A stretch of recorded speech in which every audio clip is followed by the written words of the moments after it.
Hello, BookTube. Mark at Booktime with Elvis and young Micah Cummins and I are reading you a book.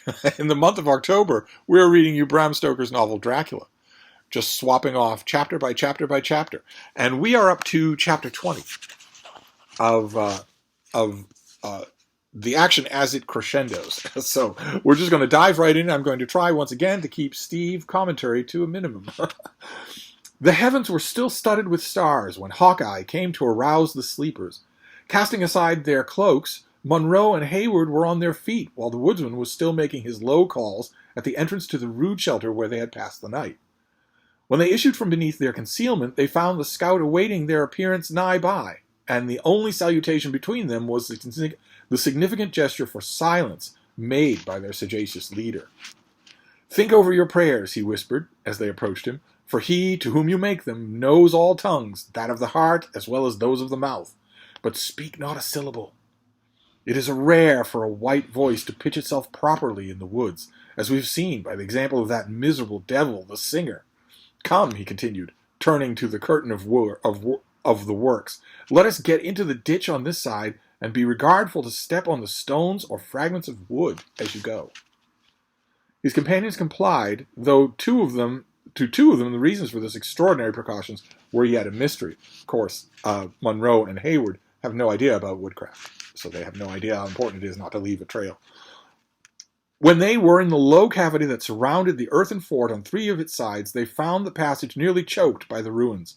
With care and patience, however, they succeeded in clambering after the scout until they reached the sandy shore of the Horican. Horican is Lake George. "That's a trail that nothing but a nose can follow," said the satisfied scout, looking back along their difficult ways. "Grass is a treacherous carpet for a flying party to tread on, but wood and stone take no print for a moccasin. Had you worn your armed boots, there might, indeed, have been something to fear, but with a deerskin suitably prepared, a man may trust himself, generally, on rocks with safety. Shove in the canoe nigher to the land, Uncas. This sand will take a stamp as easy as the butter of the Jarmans to the Mohawk. Softly, lad, softly. It must not touch the beach, or the knaves will know by what road we have left the place." The young man observed the precaution, and the scout, laying on a board from the ruins to the canoe, made a sign for the two officers to enter. When this was done, everything was studiously restored to its former disorder, and then Hawkeye succeeded in reaching his little birchen vessel without leaving behind him any of those marks which he appeared so much to dread. Hayward was silent until the Indians had cautiously paddled the canoe some distance from the fort, and within the broad and dark shadow that fell from the eastern mountain on the glassy surface of the lake. Then he demanded, "What need we for this stolen and hurried departure?" "If the blood of the Oneida could stain that sheet of pure water as this we float on," returned the scout, "your two eyes would answer your own question. Have you forgotten the skulking reptile that Uncas slew?" They had a guy making noise in the forest just recently. That was the exciting element in the last chapter. "By no means, but he was said to be alone, and dead men give no cause for fear." "Aye, he was alone in his deviltry. But an Indian whose tribe counts so many warriors need seldom fear his blood will run without the death shriek coming speedily from some of his enemies." "But our presence, the authority of Colonel Monroe, would prove a sufficient protection against the anger of his merited fate. I trust in heaven that you have not deviated a single foot from the direct line of our course with so slight a reason." "Do you think the bullet of that varlet's rifle would have turned aside, though his sacred majesty the king had stood in its path?" returned the stubborn scout. "Why did not the Grand Frencher, he who is Captain General of the Canadas, bury the tomahawks of the Hurons if a word from a white man can work so strongly on the nature of an Indian?" The reply of Hayward was interrupted by a groan from Monroe, and after he had paused a moment, in deference to the sorrow of his aged friend, he resumed the subject. "The Marquis of Montcalm can only settle that error with his God," said the young man solemnly. "Aye now, there is reason in your words, for they are bottomed on religion and honesty. There is a vast difference between throwing a regiment of whitecoats atwixt the tribes and the prisoners, and coaxing an angry savage to forget he carries a knife and a rifle, with words that must begin with calling him your son. No, no," continued the scout, looking back at the dim shore of William Henry, which now fast receding, and laughing in his own silent but heartfelt manner. "I have put a trail of water atween us, and unless the imps can make friends with the fishes, and hear who has paddled across their basin this fine morning, we shall throw the length of the hurricane behind us before they have made up their minds which path to take. With foes in front and foes in our rear, our journey is like to be one of danger. Danger, repeated Hawkeye calmly. Ringing any bells? Aye, so he is dangerous. So am I dangerous, Gimli, son of Glóin, more dangerous than anything you will encounter, unless you are brought alive before the feet of the Dark Lord. You are beset by dangers. But anyway, danger, repeated Hawkeye calmly. No, not absolutely of danger, for with vigilant ears and quick eyes we can manage to keep an hour's ahead of the knaves, and if they must try the rifle, there are 3 of us who understand its gifts as well as any you can name on the borders. No, not of danger, but that we shall have what you may call a brisk push of it is probable. And it may happen, a brush, a scrimmage, or some such a diversion, but always when covers are good and ammunition abundant. It is possible that Hayward's estimate of danger differed in some degree from that of the scout, for instead of replying, he now sat in silence while the canoe glided over several miles of water. Just as the day dawned, they entered the narrows of the lake and stole swiftly and cautiously among their numberless little islands. Thousands, lots and lots of little islands on Lake George, all of them lovely. You could spend a month exploring every inch of Lake George. It was by this road that Montcalm had retired with his army, and the adventurers knew not but that he had left some of his Indians in ambush to protect the rear of his forces or collect the stragglers. They therefore approached the passage with the customary silence of their guarded habits. They're out in the wild wilderness, on the water of Lake George, but they don't know who else is there. Chingachgook laid aside his paddle, while Uncas and the scout urged the light vessel through crooked and intricate channels, where every foot that they advanced exposed them to the danger of some sudden rising on their progress. The eyes of the Sagamore moved warily from islet to islet and copse to copse as the canoe proceeded, and when a clearer sheet of water permitted, his keen vision was bent along the bald rocks and impending forest that frowned upon the narrow strait. Hayward, who was a doubly interested spectator, as well as from the beauties of the place as from the apprehension natural to his situation, was just believing that he had permitted the latter to be excited without sufficient reason, in other words, that he worried for nothing, when the paddle ceased moving in obedience to signal from Chingachgook. "Hugh!" exclaimed Uncas, nearly at the moment that the light tap of his father had made on the side of the canoe notified them that they were in the vicinity of danger. "What now?" asked the scout. "The lake is as smooth as if the winds had never blown. I can see along its sheet for miles. There is not so much as a black head of a loon dotting the water." The Indian gravely raised his paddle and pointed in the direction in which his own steady look was riveted. Duncan's eyes followed the motion. A few rods in their front lay another of the low-wooded islets, but it appeared as calm and peaceful as if the solitude had never been disturbed by the foot of man. "I see nothing," he said, "but land and water, and a lovely scene it is." "Hist!" interrupted the scout. "Aye, Sagamore, there is always a reason for what you do. 'Tis a shade, and yet it is not natural. You see the mist, Major, that is rising above the island. You can't call it a fog, for it is more like a streak of thin white cloud. It is vapor from the water. That a child could tell. But what is that edging of blacker smoke that hangs along its lower side, and which you may trace down to the thicket of hazel? 'Tis from a fire, but one that, in my judgment, has been suffered to burn low." "Then let us push from the place and relieve our doubts," said the impatient Duncan. "The party must be small that can lie on such a bit of land." "If you judge an Indian's cunning by the rules you find in books, or by white sagacity, they will lead you astray, if not to your death," returned Hawkeye, examining the signs of the place with that acuteness which distinguished him. "If I may be permitted to speak in this matter, it will be to say that we have but 2 things to choose from. The one is to return and give up all thought of following the Hurons." "Never!" exclaimed Hayward in a voice far too loud for their circumstances. "Well, well," continued Hawkeye, making a hasty sign to repress his impatience, "I am much more of your mind myself, though I thought it becoming of my experience to tell the whole, in other words, to give both possibilities.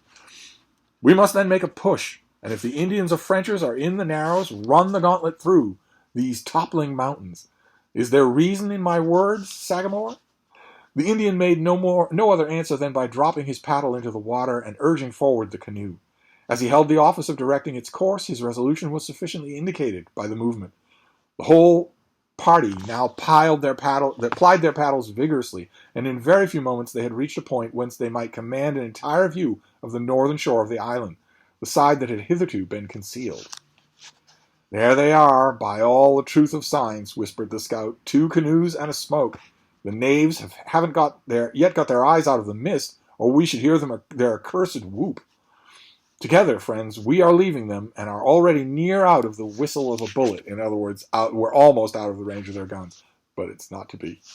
The well-known crack of a rifle, whose ball came skipping along the placid surface of the strait, and a shrill yell from the island, interrupted his speech, and announced that their passage was discovered. A phenomenon here that is true. You won't see it nowadays, but it's amply noted in the literature of the period, of cannonballs, musket balls, bouncing, skipping along the surface of water. In another instant, several savages were seen rushing into canoes, which were soon dancing over the water in pursuit. These fearful precursors of a coming struggle produced no change in the countenances and movements of his 3 guides, so far as Duncan could discover, except that the strokes of their paddles were longer and more in unison, and caused the little bark to spring forward like a creature possessing life and volition. In other words, Uncas and Chingachgook and Hawkeye do not panic.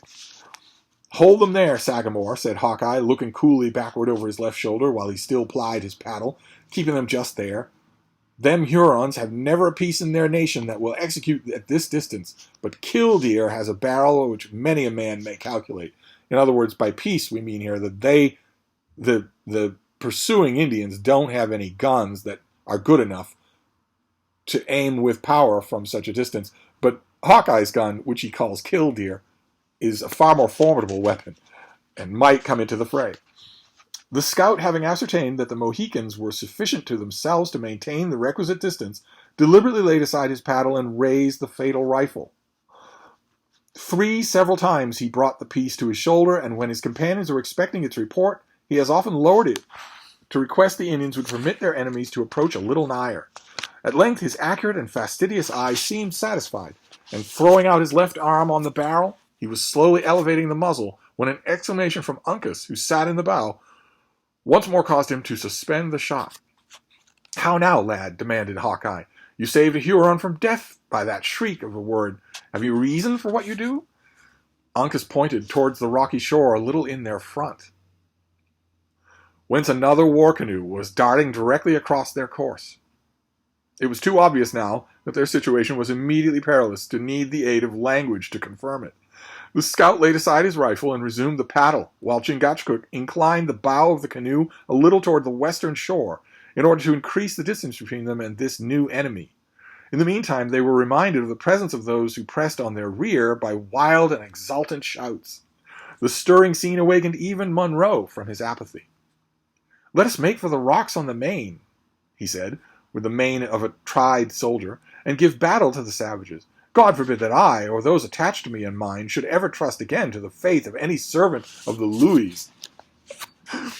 "He who wishes to prosper in Indian warfare," returned the scout, "must not be too proud to learn from the wit of a native. Lay her more along the land, Sagamore. We are doubling on the varlets, and perhaps they may try to strike our trail on the long calculation." Hawkeye was not mistaken. For when the Hurons found their course was likely to throw them behind their chase, they rendered it less direct, until, by gradually bearing more and more obliquely, the 2 canoes were ere long gliding on parallel lines, within 200 yards of each other. It now became entirely a trial of speed. Picture it. Oh, how thrilling. 2 canoes flying along as fast as their men can paddle them, virtually parallel to each other, with guns ready. Except no one's free to use a gun because every man is needed for speed. But there's also someone trying to cut off the front. Thrilling. It now became entirely a trial of speed. So rapid was the progress of the light vessels that the lake curled in their front in miniature waves, and their motions became undulating by their own velocity. It was, perhaps, owing to this circumstance, in addition to the necessity of keeping every hand employed at the paddles, that the Hurons had not immediate recourse to their firearms. In other words, they're concentrating so much on keeping up their speed that they don't have anybody. They can't free someone to put his oar aside, stand up, and take aim. The exertions of the fugitives were too severe to continue long, and the pursuers had the advantage of numbers. Duncan observed with uneasiness that the scout began to look anxiously about him, as if searching for some further means of assisting their flight. "Edge a little more from the sun, Sagamore," said the stubborn woodsman. "I see the knaves are sparing a man to the rifle. A single broken bone might lose us our scalps. Edge more from the sun, and we will put the island between us." The expedient was not without its use. A long, low island lay at a little distance before them, and as they closed with it, the chasing canoe was compelled to take a side opposite to that on which the pursued passed. The scout and his companions did not neglect this advantage, but in the instant they were hid from observation by the bushes, they redoubled their efforts that before had seemed prodigious. In other words, they can't see each other anymore. They've shot past a little island on either side. The two canoes came round the last low point like two coursers at the top of their speed, the fugitives taking the lead. This change had brought them nigher to each other, however, while it altered their relative positions. "You showed knowledge in the shaping of the birchen bark, Uncas, when you chose this from among the Huron canoes," said the scout, smiling, apparently more in satisfaction at their superiority in the race than from the prospect of final escape, which now began to open a little upon them. "The imps have put all their strength again to the paddles, and we are to struggle for our scalps with bits of flattened wood instead of clouded barrels and true eyes. A long stroke and together, friends." Bits of flattened wood meaning the paddles. Just a bit of flowery language, that's all. "They are preparing for a shot," said Hayward, "and as we are all in line with them, it can scarcely fail." "Get you then to the bottom of the canoe," returned the scout, "you and the colonel. It will be so much taken from the size of the mark." Hayward smiled as he answered, It would be but an ill example for the highest in rank to dodge while the warriors were under fire." Utterly useless without Hawkeye, but he still puts so much emphasis on rank. "Well, I can't hide if we're fighting." Lord, that is now a white man's courage," exclaimed the scout, "and like too many of his notions, not to be maintained by reason. Do you think the Sagamore or Uncas or even I, or a man without a cross, would deliberate about finding cover in a scrimmage when an open body would do no good? For what have the Frenchers reared up their Quebec if fighting is always to be done in the clearings? Why did they even build the fortress of Quebec if you're always going to fight in the clearings?" That is a really nice line. For what have the Frenchers reared up their Quebec if fighting is always to be done in the clearings? "All that you say is very true, my friend," replied Hayward. "Still, our customs must prevent us from doing as you wish." A volley from the Hurons interrupted the discourse, and as the bullets whistled about them, Duncan saw the head of Uncas turned, looking back at himself and Monroe. Notwithstanding the nearness of the enemy and his own great personal danger, the countenance of the young warrior expressed no other emotion, as the former was compelled to think, than amazement at finding men willing to encounter so useless an exposure. Uncas is just confused. "Why aren't you hiding?"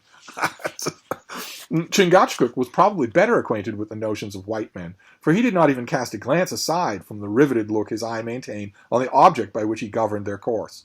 A ball soon struck the light and polished paddle from the hands of the chief and drove it through the air far in advance. A shot arose from the Hurons, who seized the opportunity to fire another volley. Uncas described an arc in the water with his own blade, and as the canoe passed swiftly on, Chingachgook recovered his paddle, and flourishing it on high, he gave a war whoop of the Mohicans, and that lent his strength and skill again to the important task. They knock his paddle out of his hand, he grabs it, and he brandishes it, and whoops at them. He's not the only one who's going to do it, as you'll see. The clamorous sounds of the calls of the Hurons burst at once from the canoes behind, and seemed to give new zeal to the pursuers. The scout seized Killdeer in his left hand, and elevating it above his head, he shook it in triumph at his enemies. The savages answered the insult with a yell, and immediately another volley succeeded. The bullets pattered along the lake, and one even pierced the back of their little vessel. No perceptible emotion could be discerned in the Mohicans during this critical moment, their rigid features expressing neither hope nor alarm. But the scout again turned his head, and laughing at in his own silent manner, he said to Hayward, "The knaves love to hear the sounds of their pieces, but the eye is not to be found among the Mingoes that can calculate a true range at a dancing canoe. You see, the dumb devils have taken off a man to charge, and by the smallest measurement that can be allowed, we move 3 feet to their 2. You see the canny wisdom, right, behind Chingachgook and Hawkeye. brandishing their weapons and taunting the Mingos. It isn't just bravura in a tight spot. It isn't just the author's way of showing us how brave they are. It's also because if you madden them into firing, they definitely have one less man to man the oars, which means that our heroes will win the chase. Wonderful. How wonderful. Duncan, who was not altogether as easy under this nice estimate of distances as his companion, was glad to find, however, that owing to their superior dexterity and the diversions among their enemies, they were very sensibly obtaining the advantage. The Huron soon fired again, and a bullet struck the blade of Hawkeye's paddle without injury. "That will do," said the scout, examining the slight indentation with a curious eye. "It would not have cut the skin of an infant, much less of men who, like us, have been blown upon by the heavens in their anger. Now, Major, if you will try to use this piece of flattened wood, I'll let Killdeer take a part in the conversation." Hayward seized the paddle and applied himself to the work with an eagerness that supplied this place of skill, while Hawkeye was engaged in inspecting and priming of his rifle. The latter then took a swift aim and fired. The Huron in the bow of the leading canoe had risen with a similar object, and he now fell backwards, suffering his gun to escape from his hands into the water. In an instant, however, he recovered his feet, though his gestures were wild and bewildered.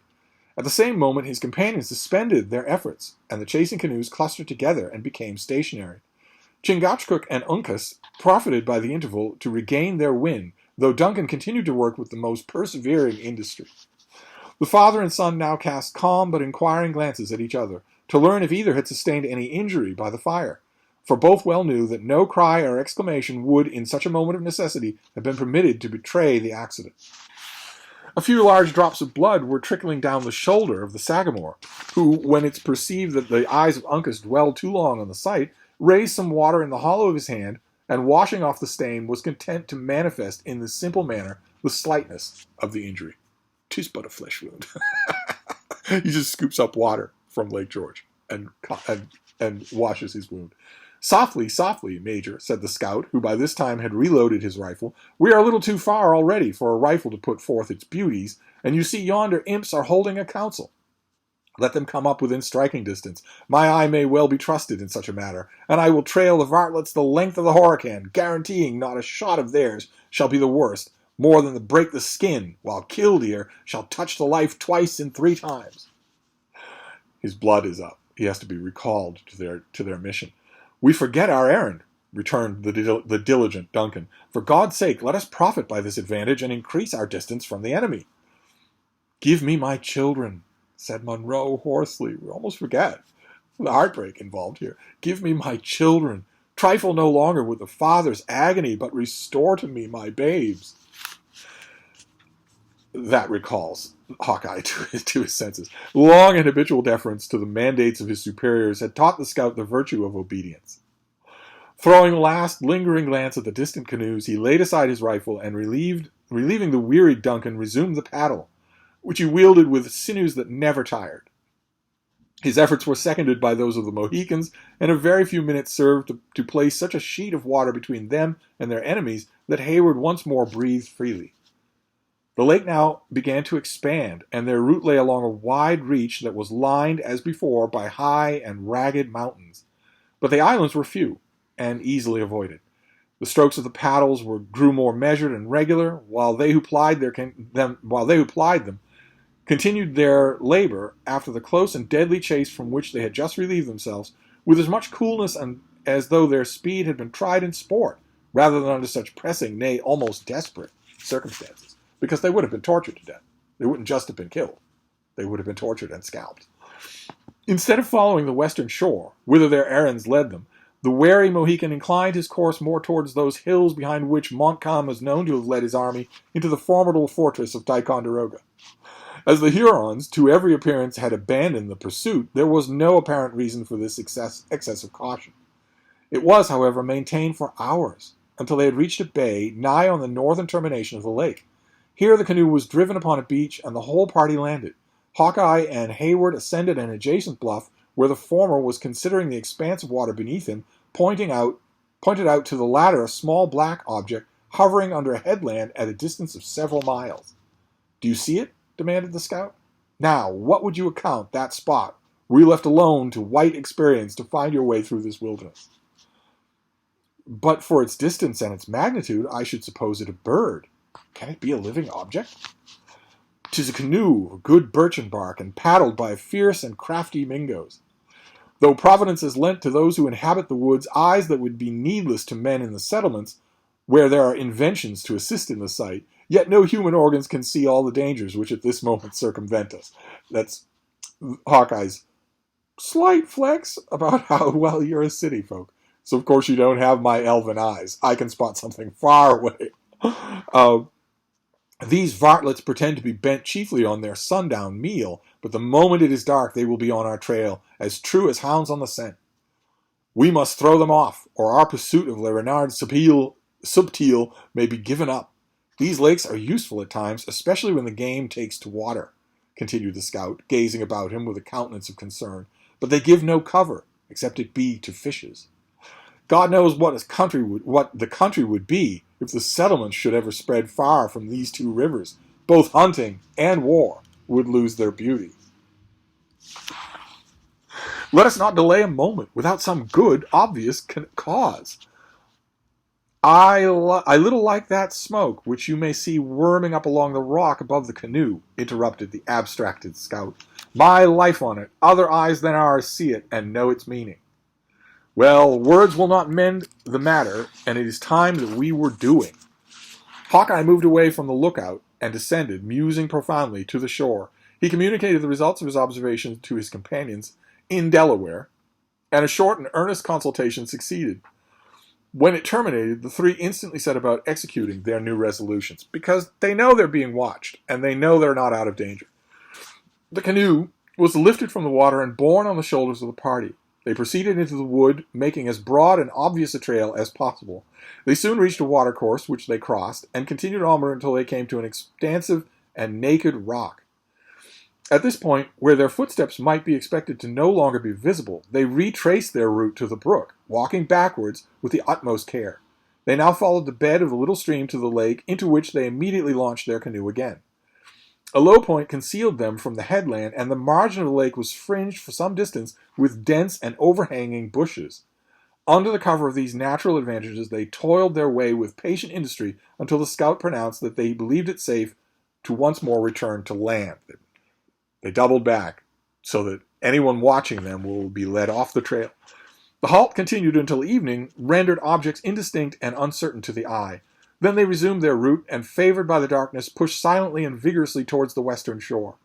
Although the rugged outline of mountains to which they were steering presented no distinctive marks to the eyes of Duncan, the Mohican entered the little haven he had selected with the confidence and accuracy of an experienced pilot. The boat was again lifted and borne into the woods, where it was carefully concealed under a pile of brush.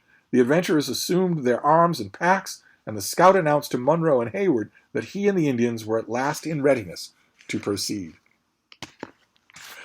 That was chapter 20, an absolutely thrilling canoe chase on the lake with gunshots and with gunfire, which is such a dramatic scene that it's the scene that was chosen to be on the cover of.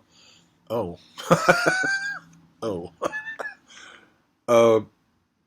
Okay, I'm noticing that I just read you chapter 20 of The Last of the Mohicans, not chapter 20 of Dracula.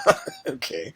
Well, mistakes happen, so we will turn to chapter. Oh goodness, how embarrassing! We will turn to chapter 20 of Dracula tomorrow. I will see you then, BookTube. Thank you.